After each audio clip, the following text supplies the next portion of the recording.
Happy Homebrew Wednesday, Ryan Patrick Murphy here. It's Homebrew Wednesday number 35, take 11. So I already posted today's video and forgot to turn the microphone up in XSplit. So guess what? There's a lot of me doing that, which is really annoying because you don't know what I'm saying. Heck, half time I don't know what I'm saying. I'm just blabbing on. So I don't have any homebrew drink right now, but I do have some New Belgium Ranger IPA in a can. Good beer comes in cans now. Woohoo! Okay, good beers come in cans for a while, but nice and hoppy. Really great hop profile. I don't know what they use in it. Someday I may make my own IPA like this. Speaking of hops, I dry hopped the Belgian IPA I have been making, or fermenting, with Chinook hops. That was the hops that came with it. And I was trying to find a good way to dry hop. I've done it before, and pretty much what I did is I just poured my hops in. Called it good. But, you know, you get the kind of the hop, it's not really sludge, but it looks like it, that floats to the top and sits there. And then when you go to bottle, the last few bottles has that stuff in it, you know, hops. And then some of those bottles get way too bitter because you can't do anything about it once the hops are in there. So I was trying to find a good way to do it so I didn't get all that residue. And so I thought, well, I have a hot bag, I should put them in there and try. And this is a glass carboy that I have, so, you know, it has the smaller hole on it, you know, as opposed to the plastic ones, which are a little bit bigger. Well, I found a video of someone who used the muslin bags to do it, and he said something about how he has to cut the bag out to get the hops back out of the carboy. And I was like, I don't want to cut out my nylon bag. That's a $13 bag. I'm just not doing it, so I just drop them in and let them go. So that's happening. And yeah, sure enough, has a nice layer of hops on the top of it.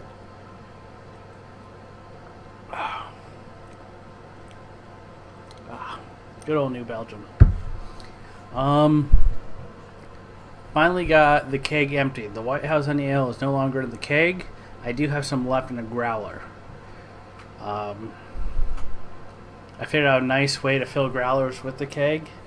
So Saturday I went to a party, and so I said I'd bring some home brew, but I didn't have any in bottles really left anymore except for a few Mexican cervezas, and I didn't want to mess with limes and all that. And you have to have limes with the Mexican cerveza. It's the law. It's a law. It's a beer law. I may have made it up, but it's a law. Okay, it's not a law. So I was like, I'll just leave that at home. Those are the last few. But the guy whose birthday it was, he wanted to try some, and I was like, alright. So apparently the hose that I used to prime up the pressure pouches on the party pigs, the hose that fits, one end of it fits on the pump, and the other end fits into the nozzle. Well, apparently that nozzle is the same exact size as my picnic tap on my keg. You see where I'm going here? So I had an extra. I had gotten like a 10-foot roll of stuff. So I cut off a chunk, popped it in there, and I put the other end of the bottom of the growler, filled her up. Worked like a charm. Served some at the party. Got home, had a little bit left. Poured in a glass, drank it, and then it's like, man, I really want to get that keg emptied so I can get that bittersweet blonde in there. So I filled up another keg. Filled up another growler. And then it was like, well, crap, it still has beer in the keg. Well, then one of my pals that works the same place I work had a bottle, and I think it would technically be a growlette, so I think it's a 32 ounce. I'm not sure. And in the original video, I actually have the bottle with me to show you how big it was. It's probably about yay big. Yeah, not important really. And so it's like, okay. I told him, I said, hey, if you're going to throw it away, I'll take it. Because I just think it's a cool bottle. He's like, oh, all right. Well, I'll bring it to work. So I got the idea. I was like, I'll fill that up. That keg cannot be that much full. Could not have that much beer left. And apparently it wasn't even a fourth of that container left because I blew it. So spent yesterday cleaning out the keg, sanitizing, and then racked the bittersweet blonde in there. So in a couple days I'll be able to drink that.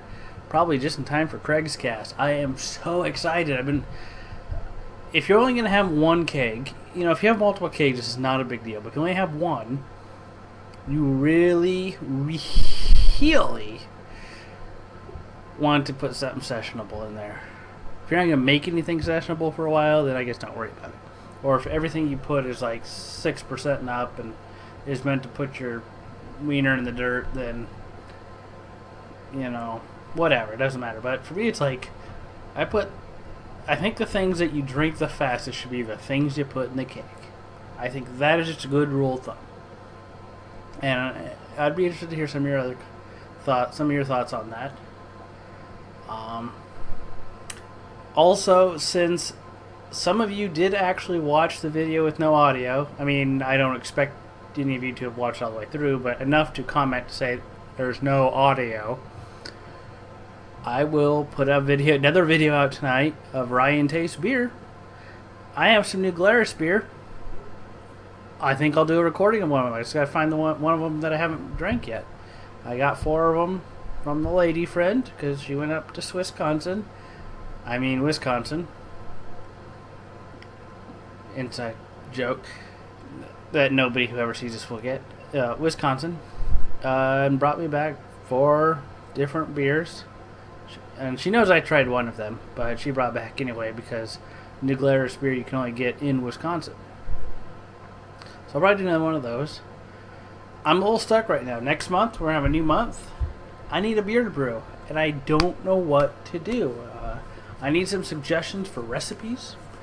You could post one on the Power Brew Crew website. You comment if you put in the comments below, that'd be great too, or suggest somewhere for me to get a recipe. I'm kind of preferring to do extract right now since my hard time with my partial mashes. Getting a little depressed on that one, so let's get something where I can get the alcohol out of it that I'm supposed to get, and not something that I can screw up on.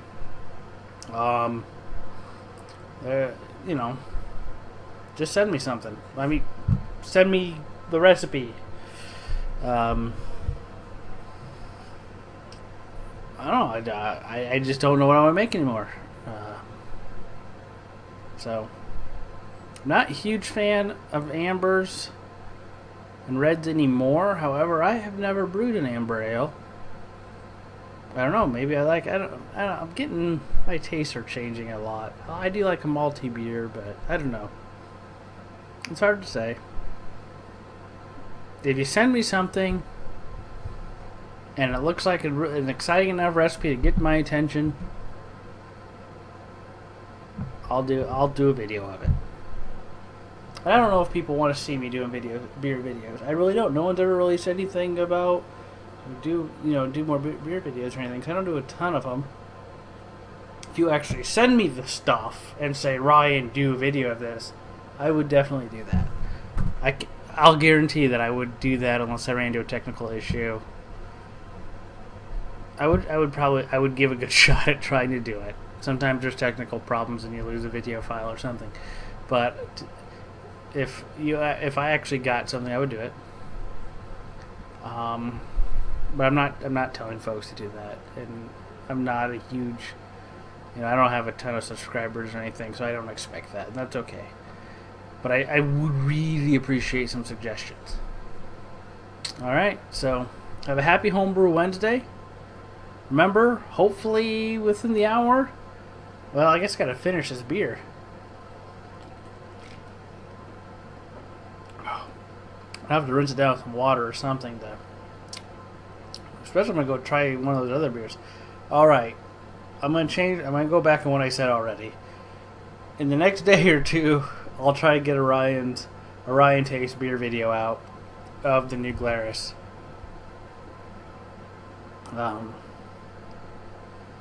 I should not have picked this one. I really shouldn't. That was a stupid idea. But it's tasty. I recommend getting it. So, happy Homebrew Wednesdays. Keep drinking good beer. Ryan Murphy here. 17. Cheers.